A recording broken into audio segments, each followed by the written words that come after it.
Hey everyone, good afternoon. This is Terry from Terry's Philippine Journey.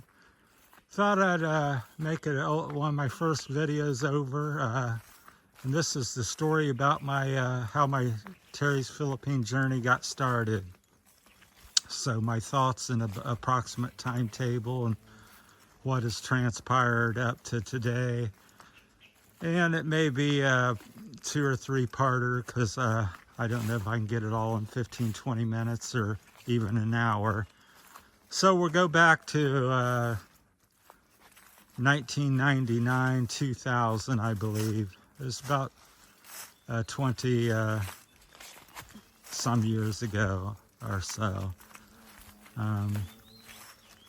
25 years ago.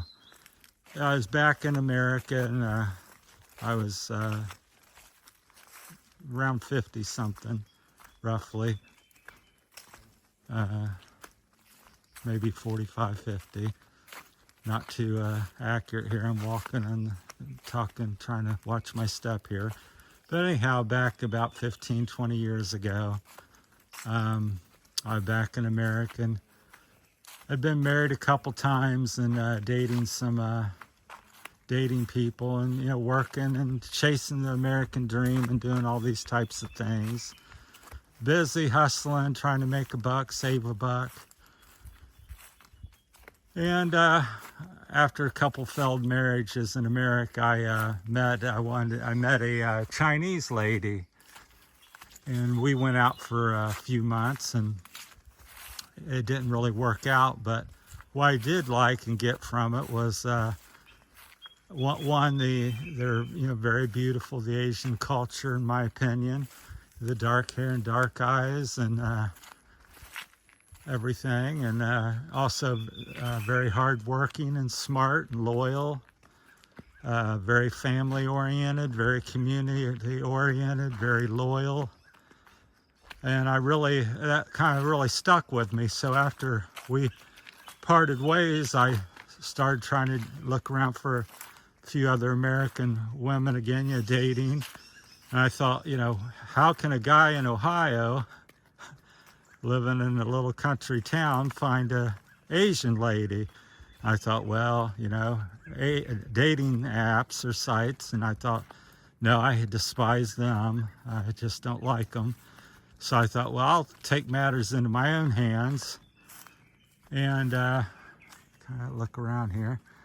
And I'll place an ad through Craigslist or Facebook or both over, Hong Kong. That's pretty Asian oriented.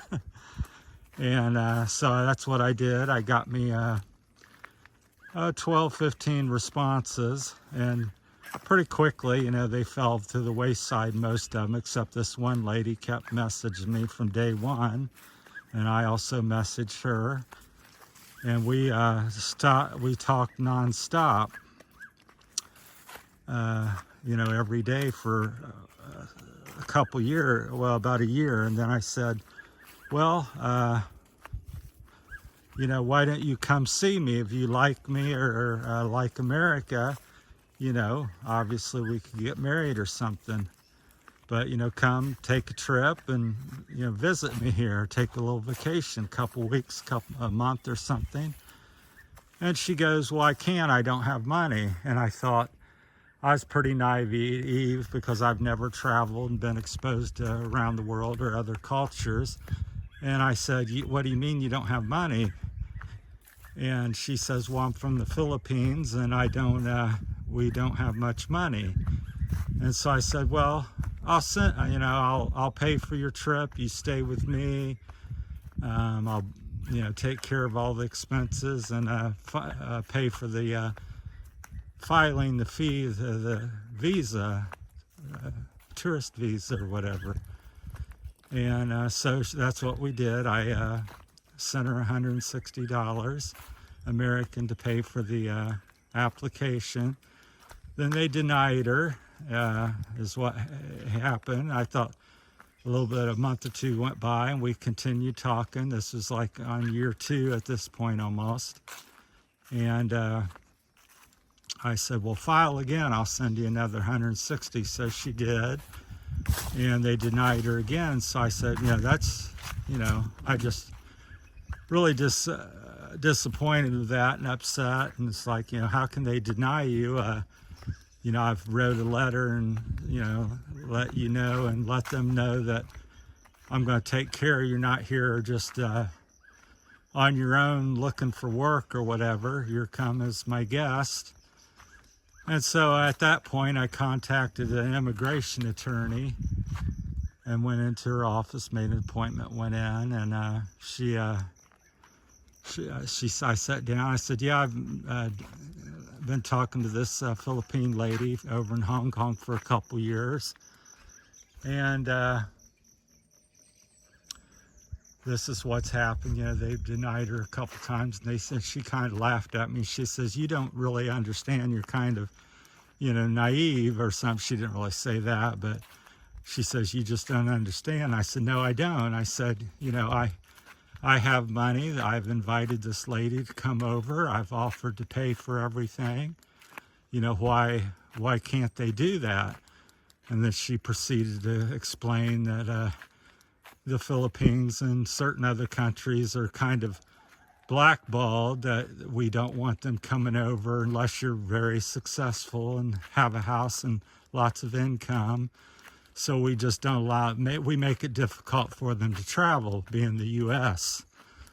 And I said, well, I never knew that. So I said, well, how I really like her. I said, care for her. We've been talking for a couple of years now. And what should I do? And she says, well, you want to do some sort of marriage visa so you could go over and meet her and marry her over there, and then take about a year or two for that to be recognized and for her to be allowed to come over.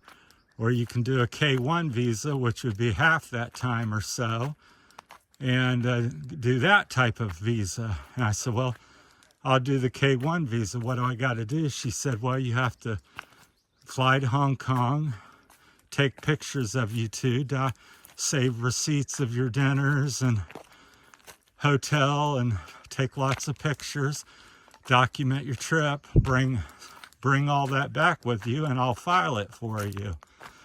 And I said, okay. I was, scared to death because I'd never been out of the country. I'd never really even been on a big plane. I said, well, I'm going to sit here by myself, or I'm going to, do this and maybe meet the person of my dreams. And even if I don't, at this point, it had become a thing of like me against the United States government. I said, I'm going to free this woman, and if she, because everybody's saying, what if she leaves you? What if she does you wrong? I said, at this point, I really don't care. I hope that she would not, but I said, I'm going to, get her, freedom and have all the privileges that I do, because I didn't realize people didn't have them like I do. I just took for granted and just never really knew any foreigners. So flew over there, documented the trip, came back. Took about 7 to 10 months once I filed, and they finally let her come over here, and we met and liked each other, and I asked her to marry me, and we got married within the 90 days, and that's where it has been. And we've lasted about 8 years. We had some current difficulties and stuff, so we are now separated. But I won't go into too much personal stuff, but that's where that's at. So, but anyhow, that's our kind of story. So we moved over here about 15 months ago in January, and it's been good to me for the most part. The people are friendly, and I really like it over here. Nature's beautiful and the warm weather year round. So, but we flew over here and built a little house, and so I've been living over here. She's now went back to America, and I'll stand here and let these people go by. Kind of show you the countryside there. So that's where we're at right now in Terry's Philippine journey. That's kind of how the thought started, from dating the Chinese lady to me placing an ad and meeting my wife on Facebook, or either Craigslist or Facebook or both. I think I placed ads both places, and somehow she responded to one or both. But anyhow, so that's been my story and journey, and so now I'm living in the Philippines and staying with some friends currently. And yeah, I've been here a year and a half. Bought me a little motorcycle. Staying with a nice family. I live here in Barotac, Viejo, Iloilo, Santo Tomas currently.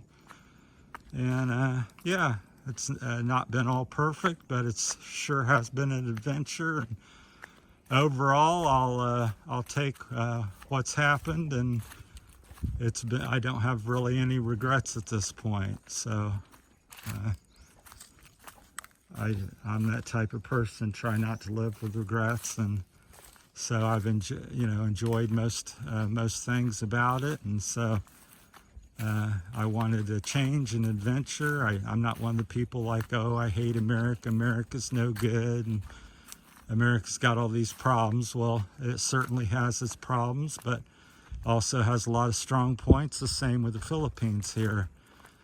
You can come over here and people talk a lot of bad stuff about it, and there are some negative things going on and stuff like that, but there's also a lot of good to talk about. I like to talk mostly about good things in life. I think that affects your health and mental status when you dwell on stuff that's negative all the time. So anyhow, I just like the nature, and it's like today here, it's May the 25th, and probably mostly cloudy, and I would say still 88, 90 degrees here.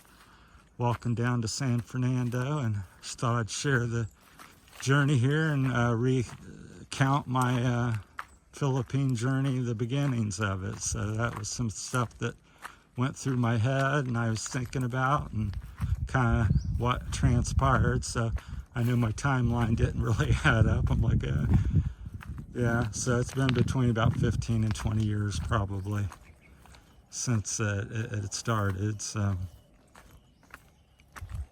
you get old and you forget about things and stuff. Plus, I'm trying to walk and talk. If I was sitting down at a table at home and made notes, then I would be a little more prepared and thorough. But I wanted to share this part of the trail with you and keep you up to date on Terry's Philippine journey, on how it began, and hopefully it will inspire others and you can share your stories as well. So appreciate that, and I think I got it all crammed in there in 15 minutes or less. So thanks for watching, and that's it from Terry's Philippine journey, high above San Fernando. So heading down the mountain here to town. All right, thank you everybody.